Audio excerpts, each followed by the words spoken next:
Mega Noticias con Paco Ramírez.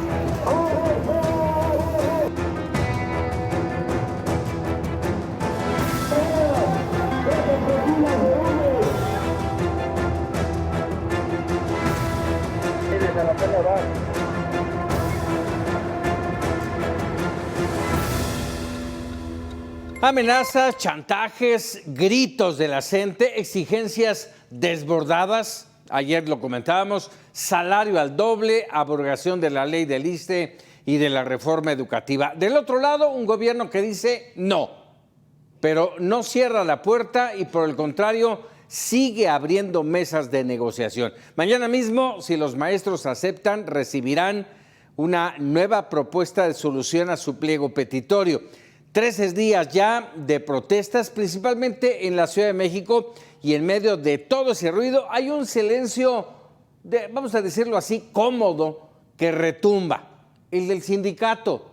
El CENTE juega el papel de aliado institucional del gobierno, dejando que la CENTE sea el brazo ruidoso que arriesga y presiona, no confronta, no desgasta su base, pero sí recoge lo que otros empujan. Y mientras la educación en México, bien, gracias, en rezago, con desafíos estructurales, inversión insuficiente, desigualdades persistentes y con una reforma educativa a la escuela mexicana que no termina de arrancar. ¿Quién pone orden en la casa? Vámonos con los porqués de esta poderosa coordinadora. Hola, ¿qué tal? El gobierno federal se enfrenta a su primera movilización social de gran escala, el movimiento de la Coordinadora Nacional de Trabajadores de la Educación. De acuerdo con información de esa organización gremial, suman alrededor de 100,000 los integrantes en 18 estados, según publicó en su página de difusión y prensa en la red social Facebook. Representan menos del 10% del total de 1,057,000 maestros del país. De hecho, este llamado a la movilización que inició el 15 de mayo, cuando amanecieron en la plancha del Zócalo de la Ciudad de México. Desde entonces, 19,974 escuelas de las 202,184 que existen en el país se encuentran en paro. Otra vez, poco menos del 10% del total. Los alumnos afectados rondan alrededor de 1,267,000. El estado con más escuelas cerradas es Oaxaca, donde 12,484 o 95% de sus planteles no tienen actividades. Le sigue Chiapas con 3,388 y Guerrero con 1,375 o el 13% de sus escuelas sin clases. Sin embargo, con esa pequeña representación han podido doblegar a los gobiernos federales desde 1979, cuando se fundaron, hasta 2013, cuando Enrique Peña Nieto les hizo frente y logró arrancarles el control de plazas en los estados donde tienen presencia. Y ahora, incluso, se dan el lujo de dejar plantada a la mismísima presidenta de la República. En la última reunión que yo tuve con la CENTE, les propuse que nos viéramos el 8 de mayo y ellos ya no llegaron a esa cita. Baja California y Baja California Sur, Campeche, Chiapas, Chihuahua, Ciudad de México, Durango, Guanajuato, Jalisco, Michoacán, Morelos, Oaxaca, Querétaro, Quintana Roo, San Luis Potosí, Veracruz y Yucatán son territorio de la coordinadora, cuyas exigencias se han centrado en la derogación de la reforma a la ley del ISSSTE de 2007, que los obliga a jubilarse mediante afores, como el resto de los trabajadores, la derogación de la reforma educativa de 2019, aumento salarial del 100%, justicia y democracia sindical.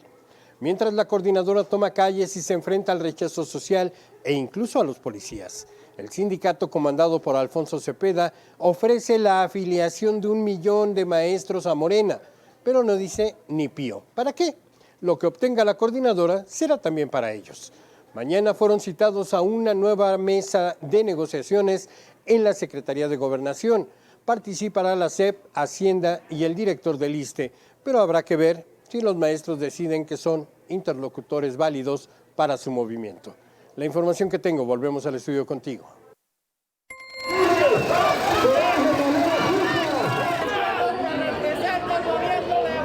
¡Michoacán no se vende!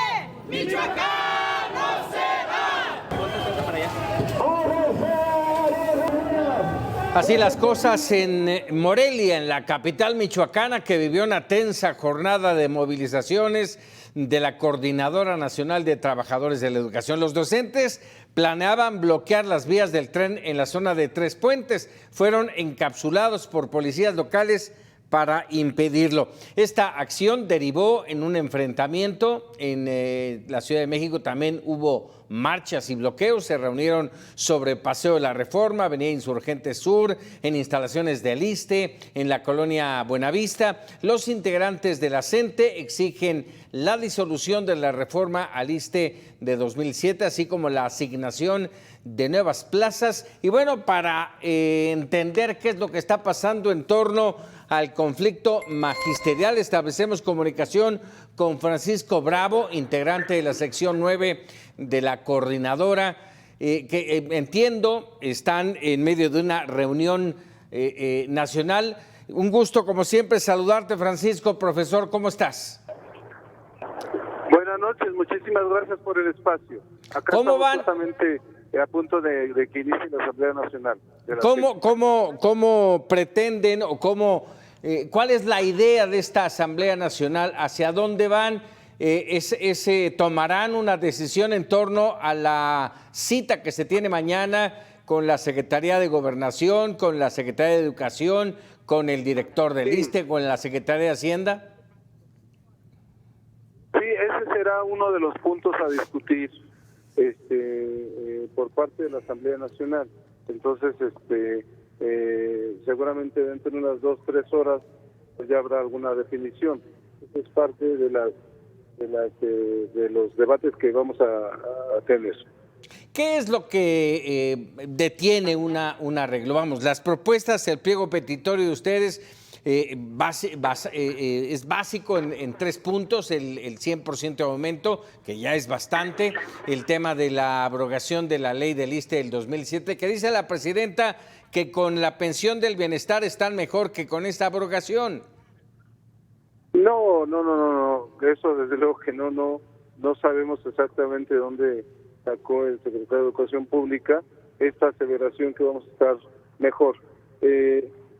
Mira, por principio de cuentas, cuando nosotros decimos abrogar la reforma de 2007, quiere decir, en pocas palabras, queremos que se reincorpore el derecho a la jubilación, porque con esa reforma se eliminó ese derecho fundamental de los trabajadores, de la clase trabajadora, y a cambio, pues cuentas individuales administradas por los afores, por los banqueros, y entonces se eliminó ese derecho que, como te digo, se ha ganado con la lucha de muchas generaciones de trabajadores y se nos arrebató. Entonces, esta es, digamos, que la esencia.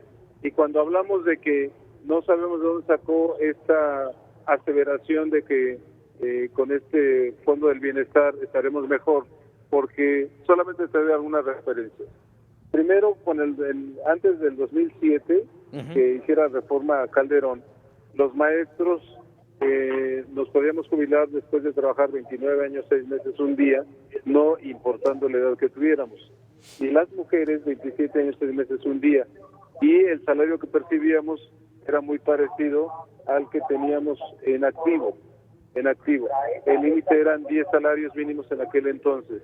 Ahora, para esto del bienestar, por lo menos necesitas trabajar en activo 42 años para que tú puedas acceder, porque debes tener una edad mínima de 65 años de edad. Pero además el salario, digamos que se percibiría con el bienestar, estamos hablando de alrededor de 6,000 pesos. Ese es el salario que ya percibe un maestro, una maestra de primaria en activo, porque gana alrededor de 7,000 pesos quincenales, 14,000 pesos mensuales. Entonces no es cierto que con el Fondo de Bienestar estemos mucho mejor. No entendemos de dónde. ¿qué alternativas propone la coordinadora para garantizar, y esto lo pregunto porque recursos no sé de dónde los van a sacar, para garantizar la sostenibilidad del sistema de pensiones?